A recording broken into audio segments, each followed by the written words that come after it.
Welcome to this webinar today. I'm Francis Seeley from GlobalNet 21, and this is one of the many webinars that we do. I'm laughing because we've done so many that I've lost count, but this is one of the many webinars that we do around some of the issues that affect us today here in the UK and globally as well. We usually do them on Tuesday nights, not always on Tuesday nights, but we try and keep this regular slot when we can. And we usually cover a broad range of topics, and also we have some specific themes. And one of the themes that we have is future democracy.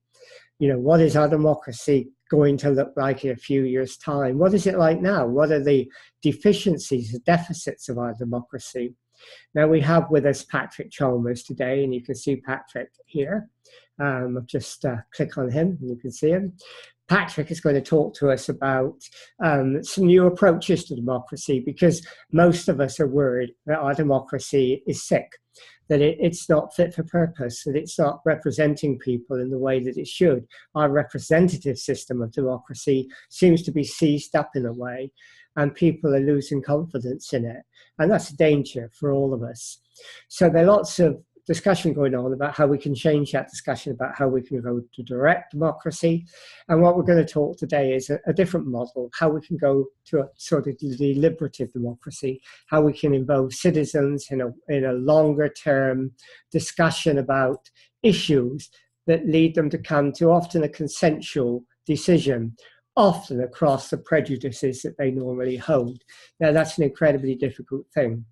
Now, Patrick's going to tell us about what he's done and how he has looked at this particular problem. He's going to tell us about the Citizens' Assembly in Ireland and Iceland.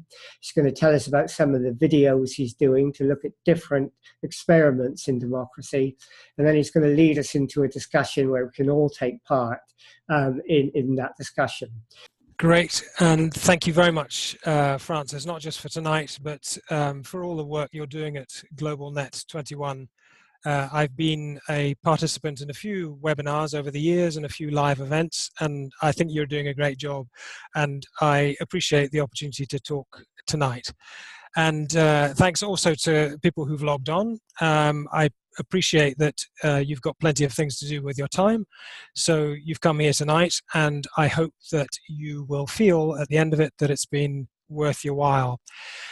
So it is obviously Halloween, so I've decided to keep things political light for a change, and it's really this question of the American practice that we have imported to the UK, and it's democracy trick or treat. So we've got a couple of slides to look at first, and to sort of set the ground for democracy and what it's all about. And then we're going to see a couple of short films. One is only 3 minutes, which you may have seen in some of the posts ahead of the presentation. And then I'm going to show you an excerpt of the first film in the documentary series, a series of films that I'm doing, which is going to be an excerpt of a film made in Dublin on the Citizens' Assembly. So, democracy, trick or treat? Why would I even be asking this question? Francis alluded to it in the introduction. Many of us are questioning what is the state of democracy? Why is it in crisis? What has brought it to that point? So this is the trick in democracy. Are we being sold something that is not what's written on the packet? And this was a question that certainly came to me when I was still with Reuters and trying to get them to report in a way that I felt was closer to what constituted democracy, which I'd understood as something to do with the will of the people. And when I was looking into these questions around 2005 and started talking to people about it, this is often the quote that comes up, and I'm sure that many of you will be familiar with it. So good old Lord Churchill, what is democracy? He made a joke, quoting James Madison. In fact, it has been said that democracy is the worst form of government, except all the others that have been tried. So it was a joke, it's flippant, it doesn't really help us a great deal with what democracy means. So I went from there and thought I need to find other sources. And there are plenty of academic definitions of democracy. by which the sort of shorthand democracy is often used to mean Western representative democracy. And this is a fairly good example of it. So electoral process and pluralism. And the essential bit in there, or the essential bits, there's a couple, is free and fair competitive elections. And that was something that I was told to look for as a journalist when I was working for Reuters. And also the question of political freedoms. So elections is a key point of what we understand by democracy, or certainly what we were taught to understand by democracy, with the added bonuses of political freedoms, by which we generally understand things like freedom to publish, freedom to assemble, which means to go and demonstrate or just gather together, freedom to speak, like we're doing tonight, and freedom to associate, which is to join political parties or trade unions. But the bit that jumps out, I am a 51-year-old British person, and so I've voted a few times in my life, and I've voted under the first past the post electoral system. The things that jumped out is of that definition is elections. They don't seem to be working very well. So if that is democracy, it doesn't seem to be working very well. So is it an essential of democracy, or have we got something else? So it's this question, keeping with the Halloween theme, do we really need elections to have democracy? So what I'm going to show you now is a short film by a Belgian guy, or illustrating the book of a Belgian guy called David van Reybrouck. And it's called Against Elections, and it's pretty self-explanatory. Most of us believe that if you hold elections, you automatically get democracy. But is this true? History shows that elections do not always create democracies. They can even bring dictators to power. For 3,000 years, humans have been experimenting with democracy. But elections only entered the game some 200 years ago, with the American and French revolutions. So what was there before? The answer is surprising. Lottery, or sortition, to use the technical term. Here is what Aristotle had to say. The appointment of magistrates by lot is democratical, and the election of them oligarchical, or aristocratic. Of the 7,000 public functions in ancient Athens, only 100 were elected. All the rest were assigned by lot. Even if only free adult men could be drafted, the range of tasks given to them was impressive. The system was based on 3 principles.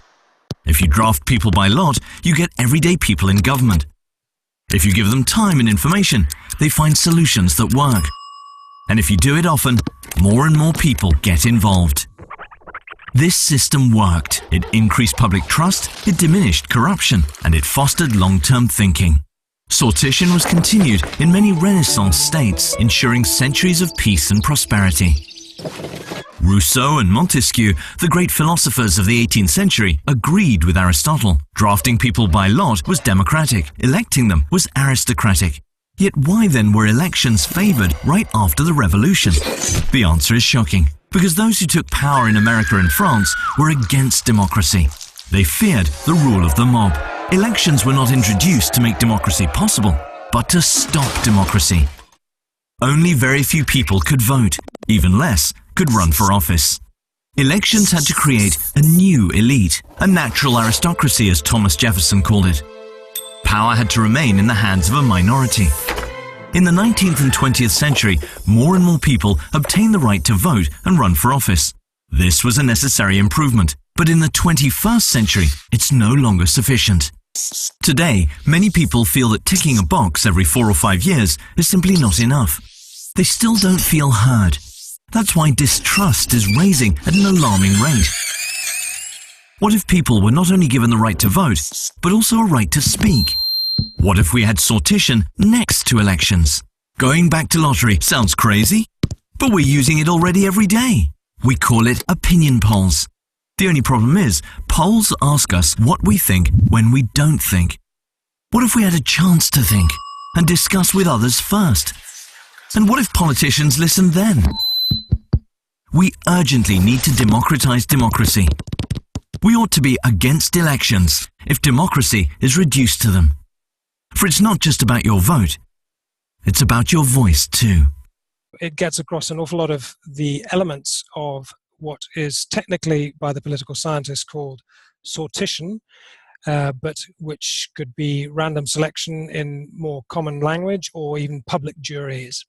So for me, in my journey through I don't understand democracy well enough, I need to find out more, Winston Churchill, and then just recently David Van Raybroek has done this wonderful summary of what sortition is about, what public jury is about, and he even proposes some solutions. So for me as a journalist, that was certainly interesting, but it's not good enough in as much as it's a bit of history, it's a bit of political thought, and reference on paper to a few examples. I, as a reporter, want to go out and look at these things, look at citizens' assemblies and ask questions and see if they really work. Democracy is not equal to elections, so this idea of going beyond elections. And what you're going to see now is a 10-minute extract from the film that I made in Dublin. The film will be launched to the public on the 5th of December this year, so this is a sort of sneak preview. A couple of bits of background before I started. The Citizens' Assembly began in late 2016. One of the subjects they treated was abortion. You may know that Ireland has pretty much a de facto abortion ban.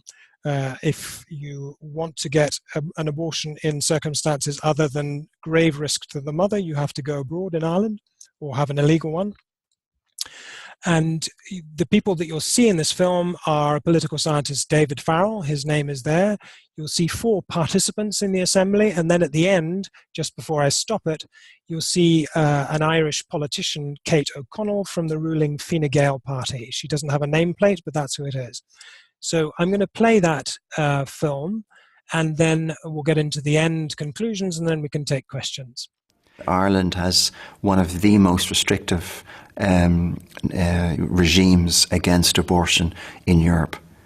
You know, one of the most restrictive, and that clearly that's not a position that can last. You know, we're already being condemned by international agencies for the particular position that we find ourselves in as a republic. And this goes right back to the original referendum in 1983 to insert an anti-abortion clause into our constitution in the first instance. So now, having had it inserted into our constitution, we've been trapped ever since with that. And there have been various efforts throughout the decades since 1983 to try and clarify, resolve, or improve the situation as it currently stands, and none of them have worked. And in many ways, this is the best chance we now have as a result of the deliberations of the Citizens' Assembly to finally get some political momentum on changing our constitution.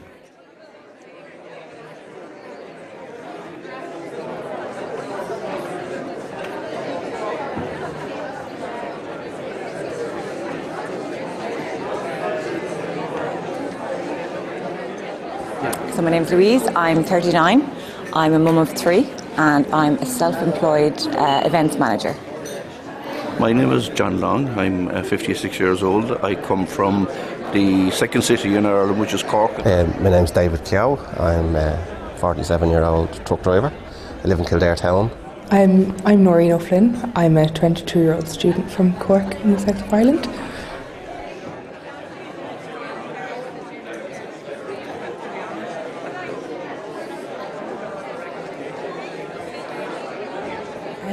I was just chilling one day and I was just relaxing, and I normally don't answer the door, but I just happened to answer the door this day, and there was a lady, and she told me what the Citizens' Assembly was and that they were going to talk to me about it, and would I be willing to answer a few questions. It's totally random. Red Sea, which is a polling company in Ireland, randomly knocked at people's doors and asked them would they participate in the Citizens' Assembly. At this stage there was no Citizens' Assembly. What's this? You know, it wasn't, you'd hear maybe something in the news from previous mention of it, but it was like a by-the-by. It didn't, you know, there was no major interest in this one. I didn't fully understand what it was, to be honest, even still by the end of it, but I said yes anyway. I thought it sounds interesting, I'll see what happens next. And that was the start of the process. nerves. I was quite afraid coming the first day. I was nervous. There's 98 other people that I've never met before. And we all I walked in and I met people kind of similar age, and we just got all talking, and we were all kind of apprehensive about it, but we kind of fell into it quite quickly. It took place over a period of 5 months, 5 weekends probably of 15 or 20 hours of sessions, papers, debate, and then dozens and dozens of hours of research and reading and analysis. So I would say probably put a couple of 100 hours of total time into it, which is probably more than any parliamentary party committee would have put into it. So we're probably the best informed amateurs in the country on this topic at the moment. It's been a very difficult process, I'll be honest. It hasn't been a walk in the park. Some of the sessions were very difficult. The energy has been very tough. It's been, it's not an easy topic, and some of the presentations were very difficult to listen to. But yeah, no, I think as a group, I think we've managed to, I suppose, support each other through that. Unlike some of the debates that have taken place in referendum in the past in Ireland, the Citizens' Assembly was very respectful and very congenial to everybody's opinion. So there was no major arguments or disputes here at the Citizens' Assembly, even though there was serious disagreements, as there would always be on this subject. I came in pro-choice, okay? But I came in pro-choice like most citizens of the country, uninformed, or informed my own way. But we found that some of the sessions that we had, we were given legal, we were given medical, we were given ethical, moral, religious, and then social as well. And then the advocacy groups as well, we had all of them too. But I found that, first of all, that some of the sessions, like the legal and the medical, were head melting because there was so much information. And I'm not a lawyer and I'm not a doctor, so we didn't understand half of it. So that was like, how am I going to process this? But the mechanism that they had set up with the assembly, how it was done, question and answer, round table discussions and everything, and the presenters of the speeches and that hung around and answered your question. And it wasn't a case that it was a stupid question. It didn't have to be a stupid question, or it could be a stupid question. It was answered. But you always felt at the end of it, you understood what it was that you were saying. I thought I knew a lot about it, but I've learned that it wasn't just about abortion. There was a whole other side to the Eighth Amendment that I had never really thought of coming up to it, which is just general healthcare for women. I wouldn't say that the process has changed my view terribly much, but it has significantly deepened my understanding of the topic, of, I suppose, the legal framework for it, the medical framework, and then the social framework of the implications of the Eighth Amendment. So yeah, my understanding would have increased exponentially. For myself personally, I probably would have been in the middle. I wouldn't have been a pro-life, your typical pro-life position. I would have been in the middle, where I would have been strongly in favour of Ireland liberalising its abortion laws, to take in topics like fatal abnormality, rape, incest, risk to the life and the health of the mother, and so on and so forth. But as the time went on, and as we were getting more and more information, and as it was totally fact-based, unbiased, totally I saw myself moving, and I think a lot of the people actually did here, I was surprised, started moving to a pro-choice position, to the extent that we surprised the whole country when we voted at the end of that section, that we voted for radically liberalising the abortion laws in Ireland.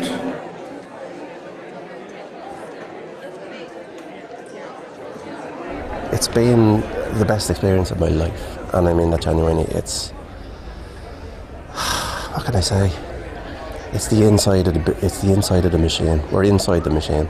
As I said, that I'm just an ordinary working class man from that and a working class background. I've never stood for elected office. I've never had any interest in standing for elected office.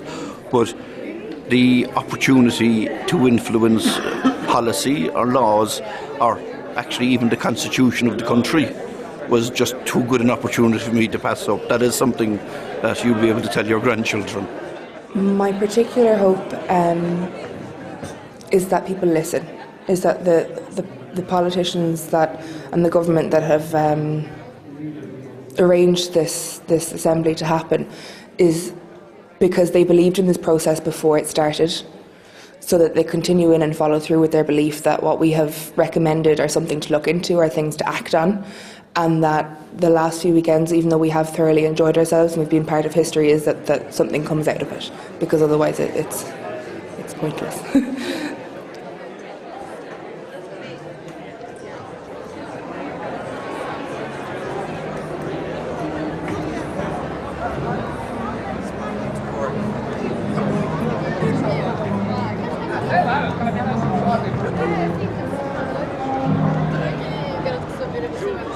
So there's no certainty at this particular moment in time. There's no certainty about what the outcome will be on the abortion question. The Citizens' Assembly has produced a very well-considered report. I think it surprised all observers, it's safe to say, in terms of the how far the Citizens' Assembly want to take the liberalising of our abortion legislation in this country. So I think that's, I suppose, where the Assembly took us. It took the politics out of it. It made it a professional setup, a sort of a scientific way of going about things and gathering information. And the whole purpose of it being to get a representative view of the Irish people on a very, very contentious issue. And I think it's worked. So that's the excerpt. We've got a couple more slides to go through before the end of the presentation. And I'd invite you to, just before we go on to those, have a think about what it might have been like in the UK to have had a citizens' assembly before the Brexit vote, in terms of the quality of the information, the quality of the thinking and presentations that could have taken place. So Government by Us is the working title of the documentary series, and these are short films, about 20 minutes or so will be the first one. 9 short films starting with crises in government by election. We'll be looking at Greece, old and new. Greece obviously invented the word democracy, and Greece is in the midst of a fairly disastrous economic and political crisis, related not just to the national level, but also the European Union level and even the global level through the IMF. The main series focus will be, however, on real-world innovations that use random selection to break political deadlock. So like the Irish example, and very much the focus on the series is not on all the problems we face, but on real-world innovations that are making them better and that are getting breakthroughs. The first film launch will be 5th December 2017, and we're still seeking more funding and media partners, enthusiastic supporters giving help in cash or kind. So it brings us to our question: democracy, is it trick or treat? My answer would be, it depends how democracy is done. And that's obviously a more nuanced answer than it was, I hope, for you at the beginning of this presentation. So thanks for watching, and I'd be very happy to answer any of the questions you've got. Okay, thanks a lot for that, Patrick, and that was a really interesting film, and it sounds like you've got a whole series of interesting films in the making that is going to add for our discussion.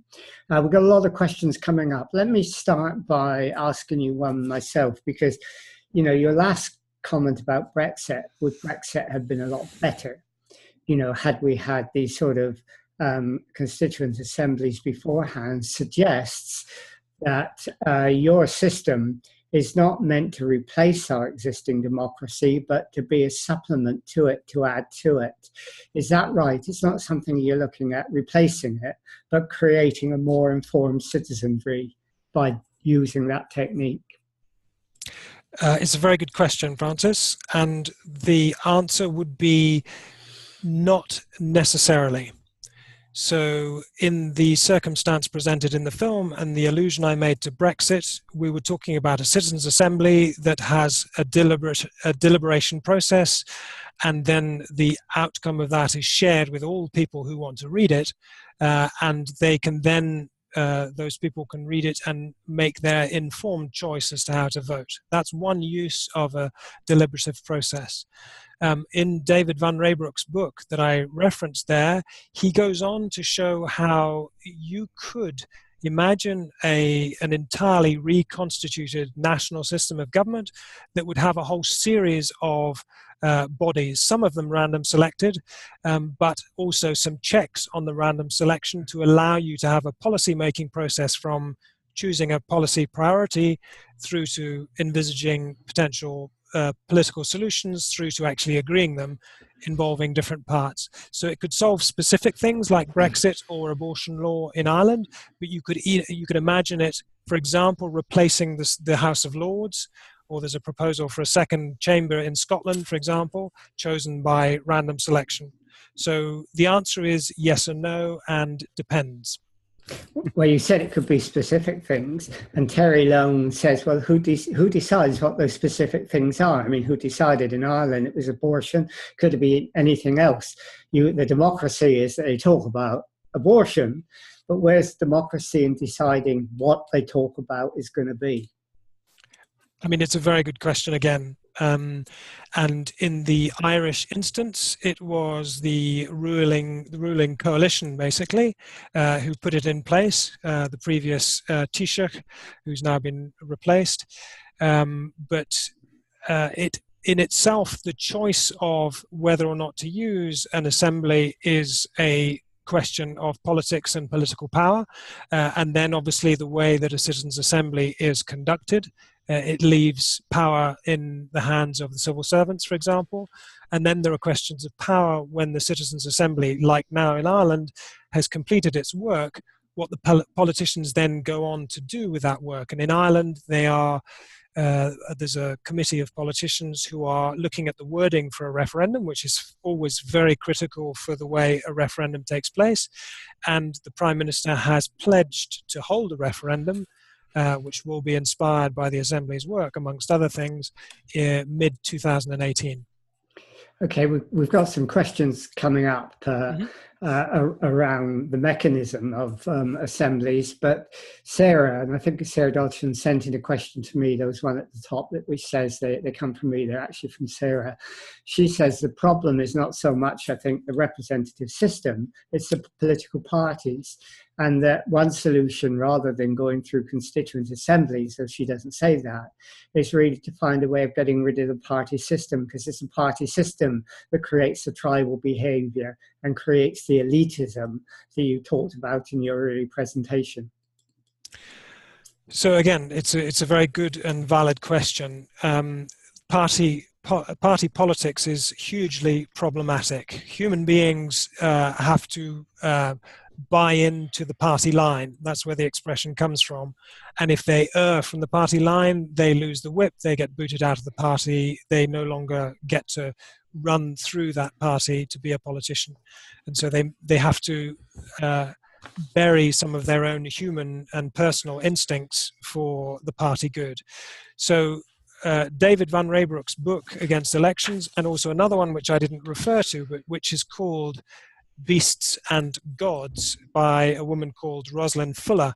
They are forensic destructions of the process of elections. Rosalind Fuller's book, and in fact she features in the Irish film, she is a lawyer by training and an academic and an author, and she says, I take an evidence-based approach to my analysis. And her evidence-based approach is very persuasive in making the case for deliberation versus elections. And obviously, if you go for deliberation and assemblies, then parties fall away naturally in that process. They no longer have a place. Okay, so we've had some other questions as well, Patrick. One is about the sortition process. And Matthew, I think it was, Matthew Bellew said that when you have this system, you're replacing a representative system with a system where the loudest voices are heard. It's the loudest voices in the sortition system, the ones who speak the loudest, that have the most influence. So I would say that's not actually the case. there is an analogy with the criminal jury process, which is random selection means that if you are a living, breathing human above the age of 18 who's not otherwise disqualified, then you are eligible for jury service. And the same is true for citizens' juries. So why is a citizens' jury more interesting, and why is it less prone to loud mouths and the person who shouts loudest than, say, conventional politics by elections? So what elections do, and this is what the Greeks recognized 2,500 years ago, is that they favor the rich, because the rich can afford to employ people to get their message out. They favor the best educated, which often is related to richness as well, and it favors also the beautiful or the persuasive talkers. So if you look, and Rosalind's book is very good at this, if you look at the cohort that is elected politicians, they are very unrepresentative of the societies which they nominally represent. So already by using random selection, you are getting a far better sample of society than you would through elections. Why is there another layer? Is because the process of deliberation is that I'm 51 years old, I'm heterosexual, I'm a journalist, I'm white, I'm male. Why in a random selection of my fellow members of society is it valuable for me if I happen to be chosen to be in that group, is because I will come across and hear the points of view of people from society that I wouldn't normally come across. And the same is true for others as well, because very few people, other than perhaps doctors, go right across society, and a few other people as well. So it's actually quite the reverse, that it's not the process of the loudest gets the most time and the most listened to. You also have facilitators and techniques to moderate the way that people take part in these assemblies. And in fact, in the Citizens' Assembly, they were grouped by table even. So you had 99 citizens as participants, but they were broken down into much smaller groups with facilitators. But when you have a citizens' assembly, you have people there who are chosen by sortition, but you also have experts there, speakers who contribute to the discussion. And Tim Hart wants to know, well, how do you choose these experts? Where do they come from? Because that's a fairly important contribution to the citizens' assembly process. It's a very important one, Tim, and it's also controversial. So the best answer or the best safeguards you can have against abuse is to be very transparent in both which experts are called, what the experts say, and also to provide mechanisms for the participants to object to the experts chosen or to choose other ones, and have an influence on that input. So transparency helps a great deal in keeping abuse at bay. Giving some autonomy to the participants, less or more depending on how it's set up, also helps keep it at bay, so that you can have a transparent system. In the Irish situation, for example, you had the people who wanted more liberal laws, and you had the people who wanted to keep the status quo. You had people who were medical professionals, as was described in the film, medical, ethical, legal, and all the rest. And then you had the testimonies of women who had been facing an abortion or not an abortion, depending on their circumstances. So testimonies of people who had been through that process, either choosing to have an abortion or not, and what that meant to them. So there are checks against what you raise as a legitimate concern. But Sarah asked a general question. I mean, okay, you have checks, but how can you be ensured that the information is accurate and unbiased? How do you get verification?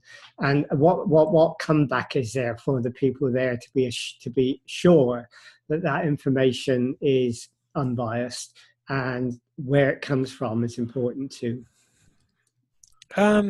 I mean, again, it's a totally understandable and legitimate question, and I think the answer is relatively similar to the previous one. I mean, if you look at the Irish Citizens' Assembly website, there are reams of documents that were submitted to the expert, and those reams were alluded to by one of the participants, John Long, there.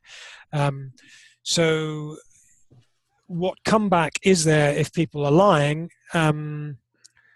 First of all, obviously you'd have to find them, and you would hope that by a transparent system you would find them. Secondly, what would it be as a penalty? I don't know of any in place at the moment. Okay. Now to sort of wider question, and Tom Linton says he can see how useful this would be for, getting greater understanding on specific issues. But how can sortition, how can citizens' assemblies deal with the many broad coordinated issues that need facing generally in any society? The sort of series of bodies that David van Raybroek lays out towards the latter stages in his book include a policy priority setting process. So any society at any time has things that are more or less pressing for that society to tackle. There are things that come up as a surprise, and then there are things that are coming up on the horizon. And a surprise could be something like a storm event or something unsuspected, and something that is coming up is, for example, the aging process and the movement of the population as a whole towards an older population, fewer younger people coming into the workplace, something that you can imagine is going to happen that you can plan for. So you can incorporate priority setting bodies in a system of government, which can include sortition to choose who is on that. But sortition is not the universal panacea. We are human beings, and we will be human beings whether or not we have elections or sortition. And as human beings, we can be startlingly wonderful, and then we can be absolutely awful as well. And so sortition isn't going to change that. Well, you say there are issues that come up from time to time in public life that we sort of recognise, but someone has to make a decision as to what those issues are, the issues that are going to be dealt with by the Citizen Assembly. Do you have a Citizen Assembly to decide on the issues that the Citizen Assembly are going to decide on, or do we still have representative government, or do we have a dictator? Who makes a decision about what those issues are? So it really depends what a society evolves towards. I know that in the spiel for this talk, Francis, you mentioned work on Iceland. And in fact, I haven't actually done specifically work on Iceland, but it is a very interesting example in terms of the quality of its democracy and the quality of its public debate related to democracy. And they, with their constitution, used to a large extent, a sort of crowdsourcing approach to decide on priorities and what needed to be in the constitution. And so if you are starting from today, let us say in the UK, there are questions of what the potential solutions are, and then there are questions as to how on earth would you get towards them. And one of the films that I am planning is for the West Country of England, in Frome. I don't know if people are familiar with Frome in the west of England. And there is a sort of non-party party in Frome called Independence for Frome. And one of their number wrote a book called Flat Pack Democracy. And it really describes how a group of individuals got elected to the Frome Council on the basis that they would not represent conventional political parties, and they would listen to the good people of Frome as to what the priorities should be and what they should tackle and how they should spend the money. So that was an electoral solution to sort of political deadlock at a local level in Frome. It's quite possible that someone like Independence for Frome may, in due course, look at a sortition type approach to a specific problem. But we have multiple political problems at the moment. I think what I'm investigating as a journalist is to what extent can sortition help us address these. It won't be the overall solution, but it could be a big part of it. I mean, Sarah Dodson again asks about social media and fake news that's happening at the moment. When you have real juries, they're told not to read the news when they're making decisions. They're kept away from it. But when you have citizens' juries and constituent assemblies, I mean, they're going to be looking and Googling all the time on the internet, and they're going to be subject to a social media blitz often, which is, not particularly useful. How do you factor that into the constituents' assembly making rational and reasonable decisions when they're faced with this avalanche of information, a lot of which may be false? It's definitely a danger. Obviously, I have my journalist hat on, and so the whole question of fake news is one that is very pertinent to what I try to do. My sense of medium or longer term solutions to that specific problem is one of media consumption, and also us as citizens paying for media that we want to see created or that we already know exists, but we know needs to be supported by something other than advertising. So there are some very interesting examples of that. And Jimmy Wales, who is the man behind Wikipedia, is trying to build up something called Wiki Tribune, and he was writing about that today. There's a Dutch media organization called the Correspondent, or De Correspondent in Dutch, which is purely subscriber-based and works very much on trust and engagement with readers. So part of the answer to Sarah's question is that we need to explore, build, support media that we trust. And that is fundamental to the quality of politics, not just elections per se or citizens' assemblies per se, sortition per se.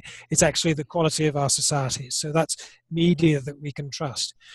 With regard to the point about citizens being influenced by social media, you heard again John Long there saying that they reckon they'd probably done about 200 hours worth of work on the question of abortion. They were probably, I think his quote was, the best informed amateurs in the country on the question. And I think he's probably right. And I think when you get to that stage, the sort of fluff and chatter on social media is probably not going to bother you too much. Okay, you mentioned the Frome example, and that's an example of people who sort of didn't want to be party political, but they still went through an elected system. It was not sortition. And Tom Linton is saying in investigating sortition, have you come across other examples, different ways of committing ourselves to democracy that also might be helpful, that aren't necessarily sortition, like the Frome example? Most certainly, Tom. I took an executive decision with this documentary series that I'm working on, which is to focus on real-life examples that are using sortition. I think as much as anything, because I think that's one of the most hopeful areas from where solutions and innovations and transformations will come. That's a personal opinion, and it's also one that I have fed on the basis of evidence from the examples I've looked at. I think another area I could have looked at, and which would have been maybe not, as fruitful, but certainly fruitful and with a track record, is participatory budgets. And I think you're familiar with those, Francis. They originated in Brazil, in Porto Alegre, where the idea is to deeply embed citizens in the annual cycle of budget, imagining and then allocating and then executing. So I think participatory budgets are a very hopeful and even evidence-based solution to problems of particularly transparency and corruption and mates politics. There are some interesting other examples. For example, Taiwan has done some fairly spectacular work around, I think, what is sort of termed liquid democracy, which is to involve people far more deeply in the policy process. So it's not a one-horse game. It is actually a remarkably hopeful game, I would say, not one that we tend to hear a great deal about. And I put the blame on my profession to a large extent with that. I think conventional journalists, and I was guilty of that, spend far too much time with establishment figures and establishment bodies. And establishment figures and establishment bodies are not usually the ones that talk about transformational innovations, first, second, third, or even barely anything towards last. Okay, I mean, Terry Lowen asked, could you give any other examples, or are there any other examples from across the world? And you gave some examples there. Are there any other you could cite for Terry? For types or for sortition? Well, types of different democracy, the deliberative democracy, not just sortition.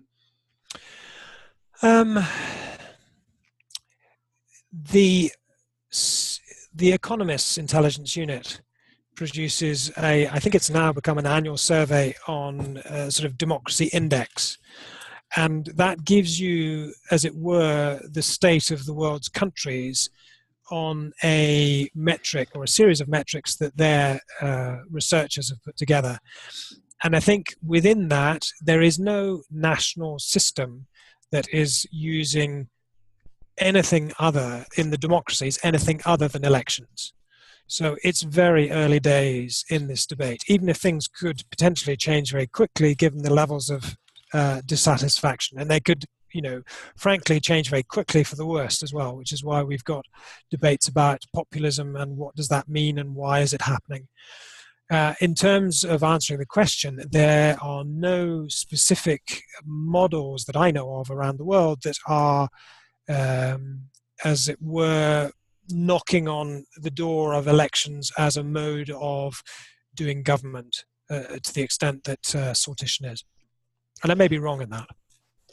Vladimir has asked a long question and I was trying to read it very quickly, but basically I think he's saying is, sortition sounds very good when you've got a homogenous society or a society where there's some consensus already, but when you've got really bitter feelings, and he mentioned Eastern Europe, then sortition is not going to work, is it? The honest answer to Vladimir's question is I couldn't possibly say. What I could say in a sort of hopefully thoughtful response to it is that the undeliberated referendum that was the Brexit referendum was remarkably bitter. And if you look even on the Facebook page for Global Net 21, even in the last few days, remains bitter to this day.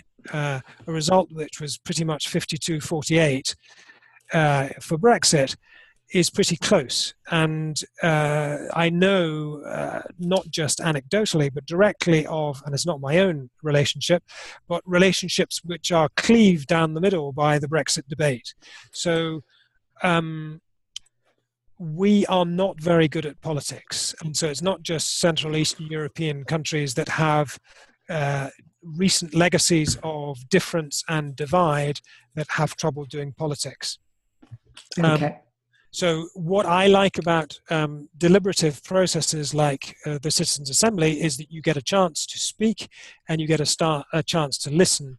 And as one of the participants said, it was a far better natured debate than happens outside of the Assembly on abortion, that was. Well, Michelle asked, are there any established politicians in this country who've shown an interest in the work you do and also in the experiments in deliberative democracy? I am talking from southwest France, and whilst I remain a holder of a British passport, I'm probably not a very faithful British person. I'm actually Scottish, even though I don't sound it. And so my perspective, and it comes from a bit from my Reuters news agency background, is that I take pretty much a global perspective on this question and then look for examples at the national and then subnational level. So I don't know in the UK of politicians who are backing sortition or these forms of taking decisions. Yeah, it's already been raised, this question, that sortition is quite good. The constituent assembly idea is quite good for dealing with issues, and you can take a whole series of issues. But how, in the process of sortition, can you get coordination in government? who plays the Chancellor of the Exchequer's role, who decides who gets what money amongst the many issues that decided in a whole sort of group of constituent assemblies dealing with single issues. It's about issue politics. It's not about coordinated government, is it? Well, I suppose somewhat flippantly, I would turn that question on its head, which is to say, what have we got today? How well are our governments doing today? How well are they doing on social justice questions? How well are they doing on the Gini coefficient? There's the divide between the richest members of society and the poorest. How well are they doing on climate change? How well are they doing on species loss? How well are they doing on disarming the nuclear arsenals in the major powers? How well are they doing on the tension between Islam and Christianity, which I don't believe. But they may not be doing very well. But I think the question is, how will sortition do better in terms of that coordinating job? We talk about climate change. Climate change is a global issue. It involves different countries coming together. Now, how can you have a constituents assembly in a part of Ireland dealing with climate change, which has to be dealt with at the United Nations level? So I was at Kyoto as a reporter, and then at Copenhagen as a sort of a Reuters reporter, and in Copenhagen as an independent reporter. So I'm very aware of the extent to which climate change needs a global solution. The global solutions in probably 25 years of trying since Rio in '92 have got not very far at all, I think would be a polite summary of the evolution of that process. So most certainly climate change needs a global solution, but elected governments over 25 years have not got anywhere close to that. On a national level, the process of a deliberation as opposed to a series of elected governments, I think could possibly be, if not better than the status quo, then I can imagine it being at least as good. But how would it work in terms of coordination, and how would it work in terms of cross-national decision-making? These are big questions, Francis. At the moment, we are in the innovation stage of sortition. In the series of films that we've got, there's Ireland, which we've looked at. The Dutch, at a city-state level, are using a sortition process to look at city-state policy. The Australians and some of the states in the United States, Oregon, for example, are looking at sortition processes for state-level questions. And the Australians looked also at a federal, so at a national level. There are discussions, but no concrete efforts yet at a European Union level, the next level up for us Europeans of government, for a sortition-based approach to that. Go to a global level. Prior to the Paris conference on climate change a couple of years ago, I think it was COP21, there was a sort of sortition-like global process of citizen consultation that took place on what to do about climate change. But there was no power in terms of the process to mandate the negotiators. So these are early days, but they are early days in a process that dates back 2,500 years or dates back 200 years to the French and the American revolutions. So it's like all of these are legitimate questions, but what we need, I would say, is more examples at an issue-based level, like the Irish on abortion, that show a sort of proof of concept, even if just at the issue level. But at the local level is critical, isn't it? I mean, you talked about the Greek city-state and sortition there. And Aristotle used to say that you can only have true democracy where there were no more than 5,000 people in the democratic society. After that, it gets too big. That's why representative democracy grew up. If you go back to sortition and to your small city-state, you have that problem that Aristotle raised, 2,500 years ago. Well, you do, but if you look at the Irish question, I mean, obviously, and this is a rubbish joke, the jury's out. We've had the Citizens' Assembly, or the public jury, and it finished its work in April. I was there interviewing the same people because they still have other questions that they're tackling in July, and the referendum will be sometime mid-next year.